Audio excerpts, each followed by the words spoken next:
Hello everyone, Wilhelm here with the podcast Winning the Game. As you know, I love to teach and share principles and perspectives that empower leaders to thrive in life, do really good at work without the stress and burnout, and also create a life they love outside of work. And today I have a guest here, Fiona Jacob. Welcome. Thank you, Wilhelm. Great to be here. Great to have you here. And this episode is going to be longer today, not the normal 5-7 minutes. We'll expand the time we need to dive into a super interesting topic. The background is I had a time in about 2011 when I started to look for the next level of training for myself. I've always loved being a learner and to study and learn professionally. And it was a time when I was kind of doing well, but I felt time to get some new inputs. And I looked around in Sweden, where I mostly lived and worked at the time. And then everything kind of looked the same repackaged leadership stuff that I've been studying for 15, 20 years already, right? But then I came across a couple of videos of trainers that were speaking in a way that sounded so different. There were a number of people licensed to teach the same kind of teaching, but they all sounded very personal. They sounded like they owned what they were speaking about. And I loved their exploratory approach to what they were teaching. And it's like they were looking while they were speaking to discover more about this topic. And the topic was super interesting. It was the nature of human experience. What is that? Well, they had found some key principles that explained and created clarity to the fact that our experience as human beings has a certain design to it. Whether we experience joy or sadness, happiness or frustration, connectedness or being disconnected, it's the same mechanics that create the human experience all the time. So I got really interested in that. I went to London, I think it was 6 times for long weekends over the year. I spent another year in London with different teachers flying in and got certified in this. You and I met 2014 at a training that ended up being 18 months long, where we were in Boston, I think 5 times for 4-day trainings each time. So we went deeper and deeper and deeper into this understanding of the human experience. Fi, as you're always called, and named Fiona, shortly about yourself and how you came into this understanding. Well, I came into this understanding in probably a little bit of an unusual way. I had already decided to be a coach, and I had probably jumped on the academic route of being a coach, going to Henley Business School in the UK, which is a fantastic master's program in coaching. What I noticed, though, was the impact I wanted to have with my clients, I wasn't having. I didn't see transformations. I didn't see the huge changes that I had seen in myself and I really, really wanted for my clients. And one evening, I was just sitting with a colleague in the Henley bar, which happens to be in part of the university, and we were having a glass of wine together. And he said, "You know what, Fiona? I will give all of this up tomorrow to do this other coach training in the United States with a guy called Michael Neal." And I went, "Who's Michael Neal?" Never heard of him. Meant to be one of the world's greatest coaches, he said. So I remember going back to my dorm room that night in the university. And I'm trying to think, did we have Google in those days? Because this is a long time ago, but it might have been an Ask Jeeves. Anyway, it doesn't matter. I got hold of Michael's radio show and I listened. And just like you pointed to, there was an authenticity and looking in the moment, like fresh, looking to wisdom and clarity, looking to creative solutions in the moment that absolutely intrigued me. So by the time the next 24 hours had happened, I was signed up for the program. I was on my way to New York for 6 weekends in 2010, flying from Saudi Arabia, which was no small feat, to spend 4 days in this training for myself. And I've been exploring this. It's not even an approach to life, but looking at what are the fundamental principles about how human beings work. And how does that help us live an even nicer life? How does it help us to thrive? How does that help us to be more creative and take action in the world, but not from a doing perspective, but actually from an inspired perspective, being on purpose, being a creative being, and living from that space. So that's how you could call it, fell into or was invited into this space originally. And I love this conversation so much that I've hung around in it and still hang around in it to this day with these great teachers and mentors that are in my life, including my husband, who's a great teacher and mentor too. Thank you. Yes, we are also married, right? So that might come across in these interviews. We do quite a bit of teaching, coaching together. You also have your separate coaching practice where all the clients you coach, I don't know many of them, and then it's a great life basically. And what fascinates me with this, let's call it an understanding or perspective, that it's still coming more and more clear to me how these principles behind the human experience works. In the beginning, I was trained, it was 3 principles. They were called thought, consciousness, and mind, and it sounded a bit complicated and psychological. And now I think of it like there are 3 facts about human beings that are really interesting to dive into. And this podcast, I'll ask you quite a bit of questions about how you see this.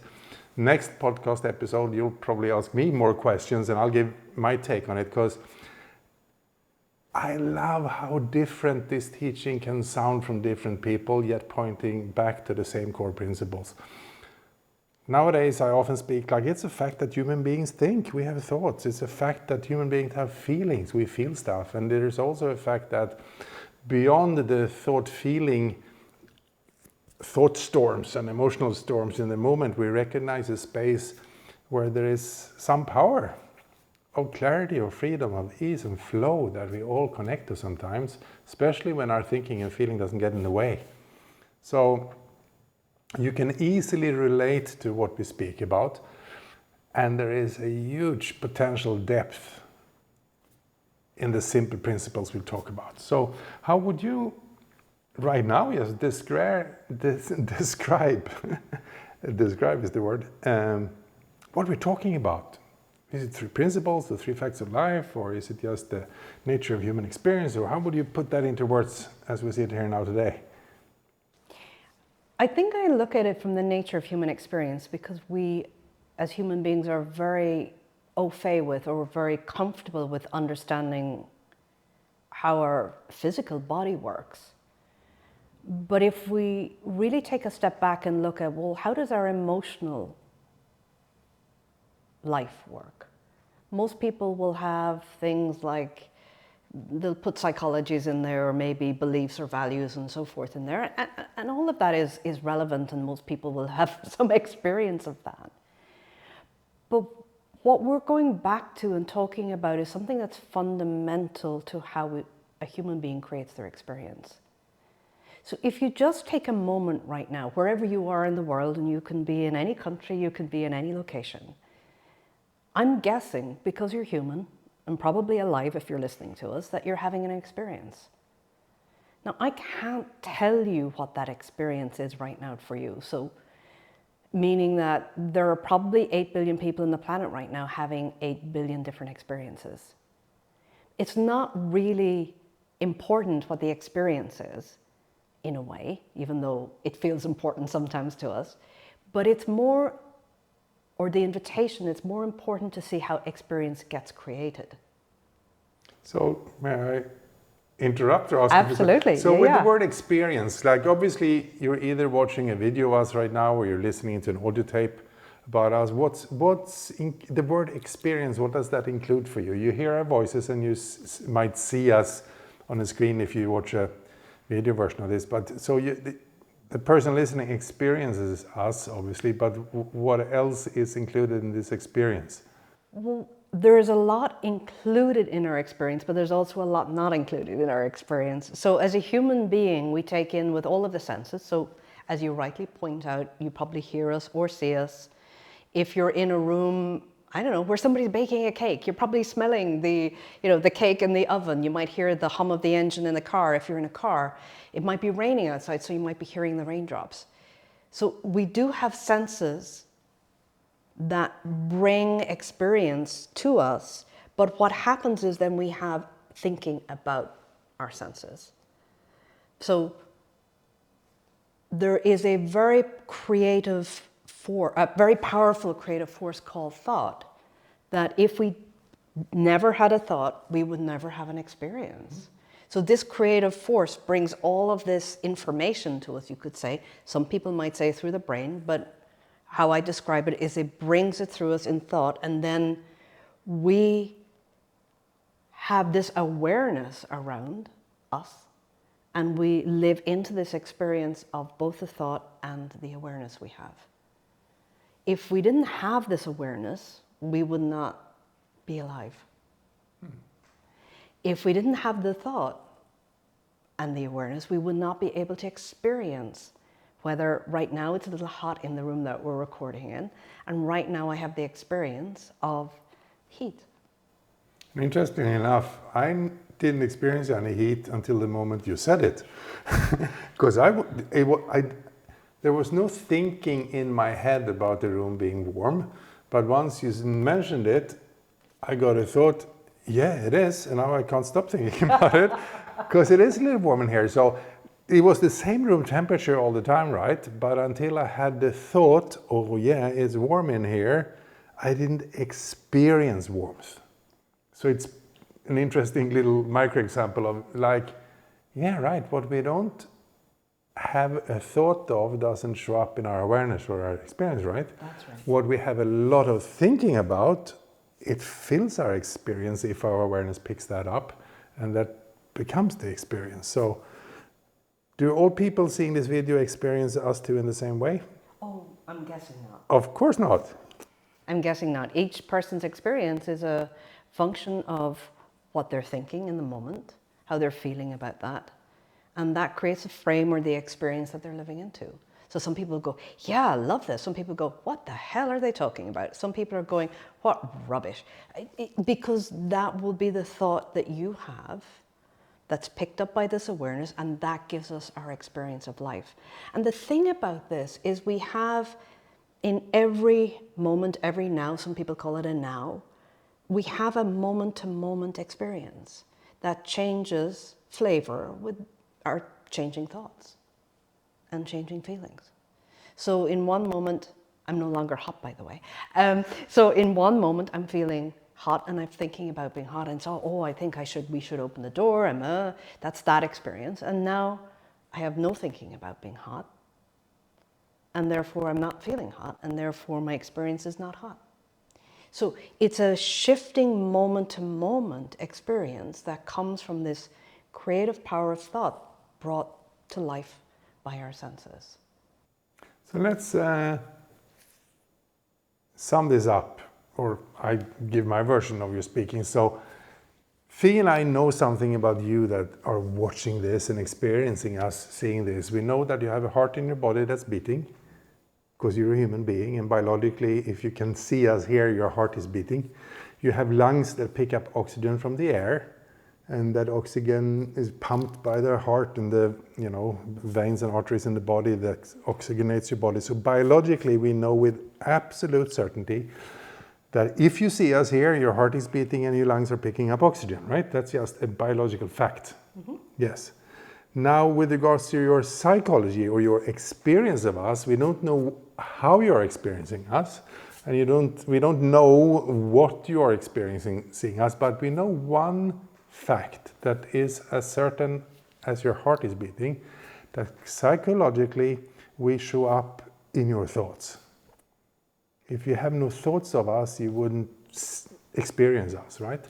And that's what I love about this teaching. It is principle. It's not even principle-based. It points to principles. Yeah. Like there is this fact of human nature that our hearts are beating biologically, but psychologically we are thinking and thinking and thinking and thinking and thinking and thinking. And we forget that we have thoughts. We think our experience describes life objectively, but that's not how it works. How it works is there's always thought included when we experience anything. So we're speaking about principles or facts about human nature here, right? Yeah. You know this obviously inside out, but yeah, you're a thinking being. You are. I am. You are. We all are. Now, what's another step or next level about this fact of being human? Yeah, we're thinking creatures for sure. What else is worth to notice? Well, I think if we're just looking at this part of the conversation, I think it's also key to understand that there's this creative potential. And this creative potential has an infinite possibility to create new thought in any moment. And how the system's designed is whatever we think. So if I think, oh, he's a nice guy, result, then we will always feel our thinking. So it means that I will have a feeling of maybe love or enjoyment or lightheartedness around you. So when I think, oh, what a lovely man, the feeling that I have is love and maybe gratitude. And that gives me my experience in that exact moment of love and gratitude. Super. So when a thought occurs, there is also a feeling that occurs. Yes. Ah, so the experience of life is not kind of just facts and objects. Human beings feel life, right? We have a felt experience of life. We have a felt experience. Well, we have, in one way, we have two different felt experiences. Mm-hmm. So we have a felt experience of our thinking. So whatever we think we'll feel. It's like two sides of the same coin. And that will give our experience, moment-to-moment experience of life. So if I'm frustrated, I have a thought of frustration, I am frustrated, and that will be my experience. But below that kind of roller coaster of thought feeling in the moment, there is a deeper feeling, that like a hum of life, of aliveness and energy, where we are already okay. And when we fall back into that space, it doesn't kind of matter if we're frustrated or irritated in the moment, even though it might have our attention, because below that, or you could say around all of that, there's an experience of I'm okay no matter what. And that's the unshakable part of us. That's the truth of who we are. That's the fullness of our being in the world. And it's more true than this moment-to-moment experience, even though our experience is how we go through life. Cool. So you said the feelings we have, the immediate feelings moment to moment, are connected to our thinking. So you also said there is a creative potential that can alter what we are thinking, if I heard you right. So can you say a bit more about the creative potential and how thinking shifts and therefore the feelings shift? Sure.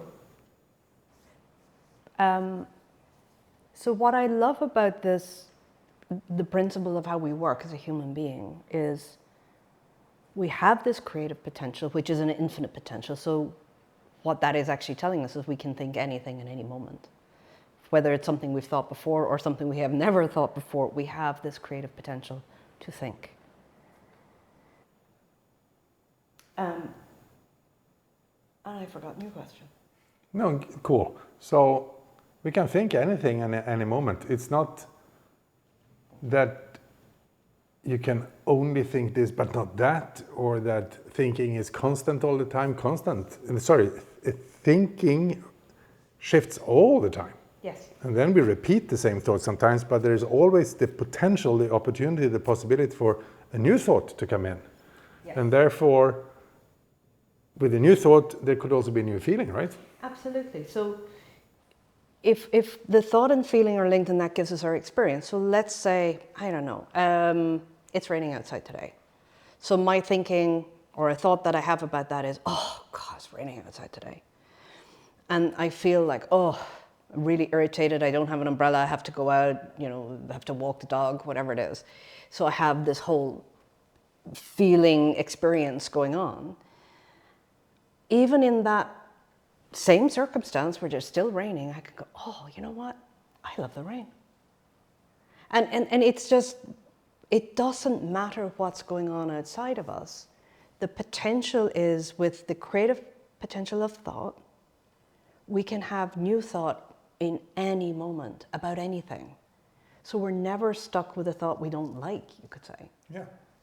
Before we go into that deeper feeling on life, do you have any example or story from a client who woke up to the fact that he or she was just living in the feeling of their own thinking versus the feeling of a real world, and some shift that happened? Or yeah, this is an interesting client who I love very dearly, who works in Hollywood, and she had an experience when she was a young child of actually her parents moving to the US from an Eastern country, and she woke up one morning to find that her parents had gone. Now, she was still taken care of by her grandmother for a couple of years until her parents settled. oh, they gone? They kind of left. They kind of left without. And left her with her grandma. Yeah, without Okay. telling her that they were going. Oh wow. And from that moment in her life, she had this whole anxiety about being left by people. Yeah. And including that her own kids at this point, because she's now in her late 30s, early 40s, that her kids would feel abandoned at some point. So she used to sleep outside the kids' doors at nighttime so that they could know that she was there. So she lived in this whole state of anxiety. And that infused all of her life. So let me get this. She was so caught up in this repetitive thinking, unconsciously, Yeah. that abandonment was a threat in life, right? Yes. So she slept outside her kids' doors. And this was, I think, a very successful individual professionally, right? And doing really well in life, but Yes. constantly returning back to this felt experience of like being abandoned, or kids could suspect to be abandoned, or all of that, right? Yeah. Yes. So the conversation we started off with was the nature of thought. And she had a habit of thought that was anxiety. And what we looked at was, well, when we think an anxious thought, we're going to feel anxious. That's how the system works. It's like whatever you put in front of the projector of if you put in a movie in front of a projector and it's a horror movie, well, what's going to show on the screen is a horror movie. If we put in a rom-com in front of the projector, then what's going to be shown on the screen is a rom-com. That's how this system, the fundamental nature of being human is whatever we put in front of the projector or in front of consciousness or in front of awareness, we will have a felt experience of that. And that will be our experience. And that feels so real. Yeah. So what she was thinking was a lot of habits of thought around anxiety, and then feeling anxious, and then having that emotion in her body of anxiety, and closed up neck and tense body. And that was her experience of life, and that's how she walked through life, not realizing that the potential is that when we have a new thought, she will have a completely different feeling and a completely different experience of life. Now, what we're pointing to is when we're in this kind of experience and this reality of anxiety or insecurity or lack of confidence or all of the kind of stuff that keeps us stuck, we're not saying it doesn't feel real. A feeling feels real. It absolutely does. It's like real in that sense. But we're never going to solve a feeling. We will never solve a feeling. But if we feel the feeling, what happens is the body goes, thank you, or there's the experience of just a passing through. And we give space for a new thought to come in that's new, fresh, different, alive. And then with that, we get a new feeling. So within, I would say, maybe 2 conversations with this client, she could recognize that she had a habit of thinking anxious thoughts, feeling anxious feelings, and that was her world, that was her reality. And there was no space in her thinking for anything else. So we looked at how is it that we can have infinite number of new thoughts in any moment, and looking back at the creative potential that can bring something new and fresh. And she started to experience something new and fresh, which was not anxiety. It was possibility. it was joy. It was hopefulness. And with a hopeful thought, she had a hopeful feeling and a hopeful experience. And I'm not saying that she never had an anxious thought again, because that's the thing about thoughts. Some thoughts do come back. But what happens is we have a different relationship to the thought when we know that they just pass through the system if we let them. You know, most thoughts that we have, if we let them pass through the system without kind of make meaning of them or make them important, will kind of last 5 to 10 seconds. And then something new and fresh comes out of this creative potential that we are. And a new thought that gives us a new feeling and a new experience in life. And we can live this way with such ease and grace, knowing that we're never stuck with a feeling, and neither are we stuck with a thought. There's an infinite number of thoughts waiting to be thought and feelings to be felt. So what happened for her in her relationship to her kids and herself once she discovered this? Well, everything changed because the kids had also felt suffocated. And she just loved them in the moment. And she had this freedom just to live her life and decide what it is that she wanted for herself without living in this constant fear and anxiety that had taken over her life for 40 years. Yeah. And that's the beauty and the power of this conversation. So when we see how we work, we don't get so caught up in, oh, this is a horrible thought and a horrible feeling, because we know in the next moment, something new and fresh will show up.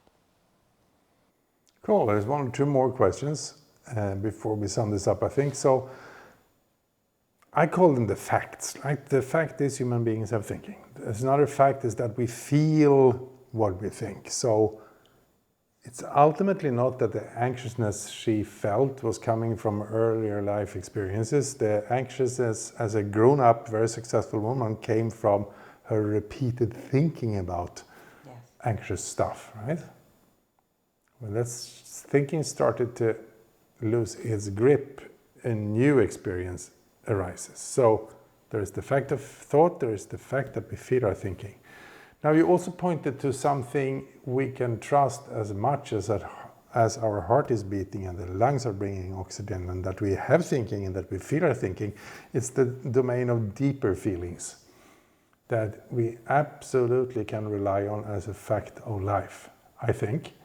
Or if it's even feelings, there's this life qualities. Would you share something around what you had seen about this, either with this woman or yourself or other people, that we can rely on something beyond fabricating good thoughts?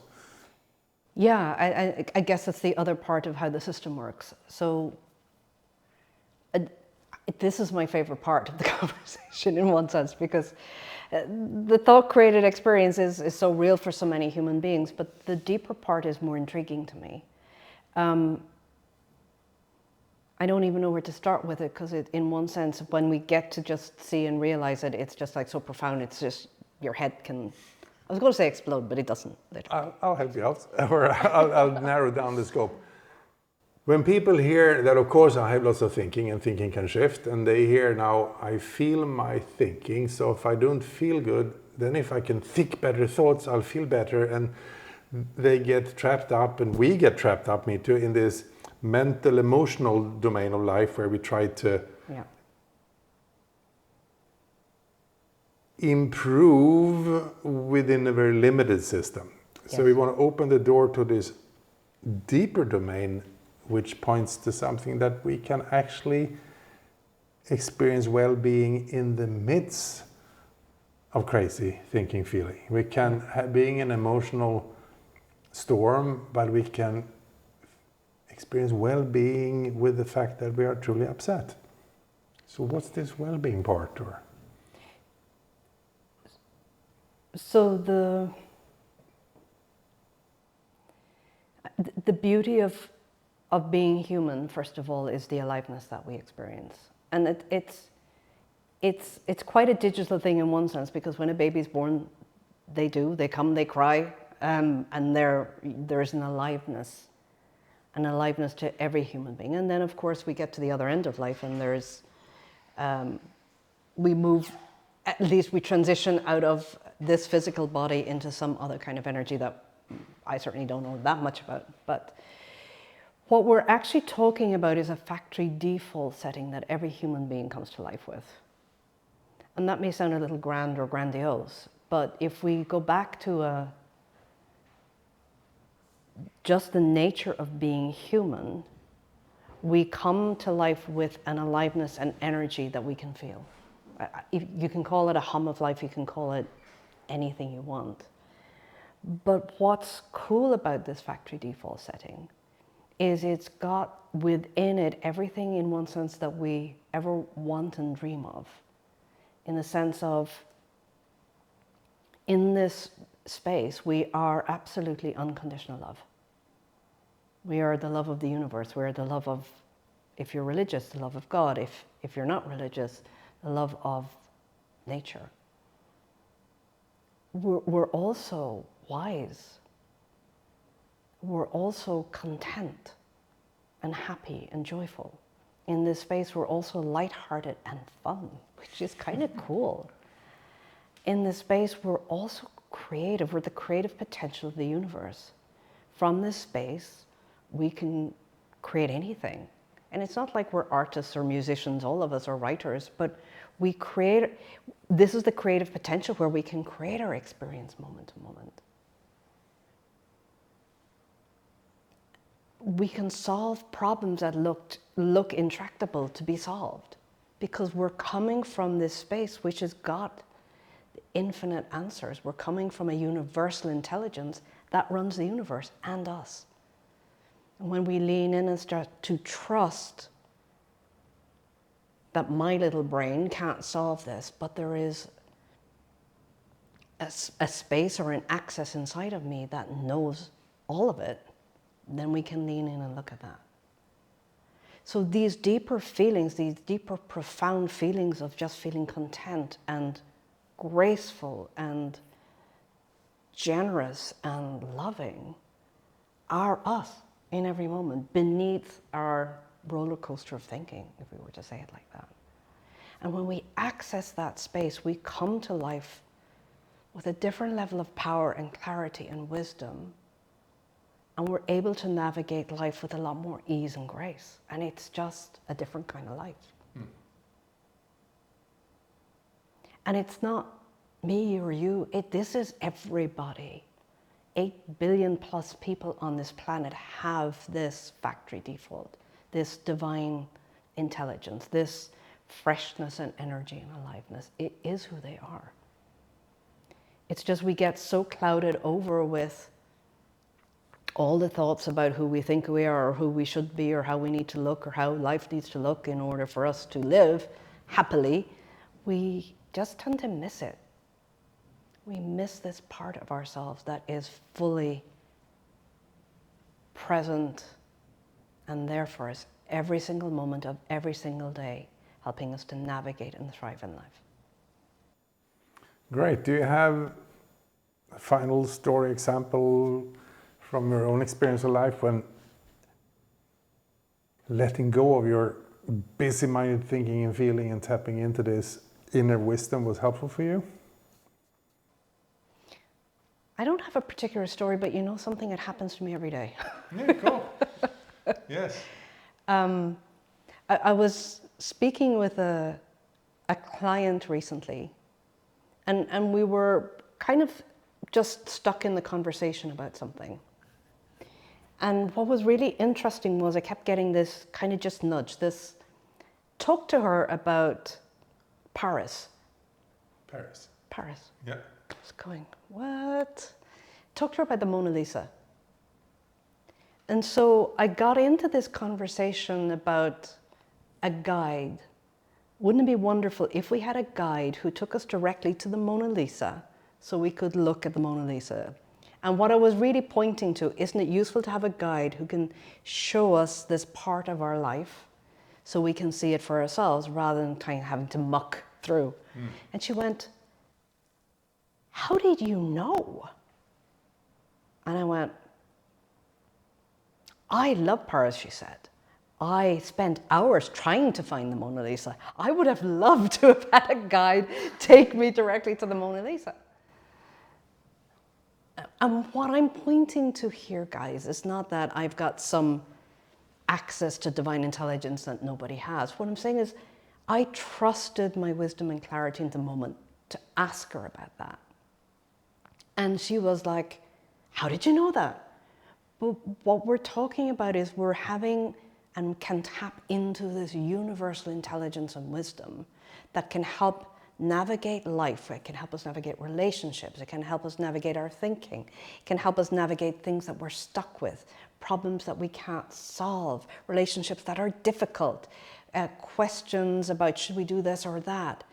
We spend so much time thinking about them, analyzing them, doing pros and cons lists, as opposed to we have a wisdom inside us that when it kicks in, we know. We know we should, or we know we shouldn't, or we know the time is right, or we know the time isn't right. And when we lean into that, life just becomes so easy. And it helps us to thrive. It's there to help us to thrive and live a more full, engaged and loving life. Great, thank you. So to sum this up, if you're listening to this, I think you recognize that as a human being, you have thinking going on. And sometimes you think a lot, sometimes you think less, but you have thoughts. You know that, right? We're saying that whatever you experience, your thinking is involved in that experience. I'm sure you also notice that you feel stuff in life as a human being, right? You recognize that. It's a simple fact. And if you look closer, I'm sure you will notice that your feeling actually mirrors your thinking. So when your thinking shifts, you suddenly feel differently without any external change. I'm quite sure you can catch that. And then to your last point, Fee, I'm pretty sure you also notice that sometimes in life, you get insights. You go this, aha, that's how we can solve this problem. Or, no, I shouldn't do that. Everybody says I should do it, but I'm saying no thank you to that opportunity because it doesn't feel right for me. It's not aligned with my deeper feelings of wisdom. So you have this inner knowing or access to a deeper dimension of yourself that you also recognize. We're saying, I think, that the more clarity you get about these dynamics, you get less caught up in your thinking and feeling, and you can tap into this space of flow and clarity or intelligence, like you say, every day. Yeah. It is available because a new experience is available at any moment. So thanks for listening. Yeah, it's been fun. A lot of conversation around human experience and some different dynamics to it. We'll be back with more episodes, shorter episodes most every day here, and longer episodes occasionally, where we dive a bit deeper in some interesting topics about being human and about winning the game of life. Thanks for listening.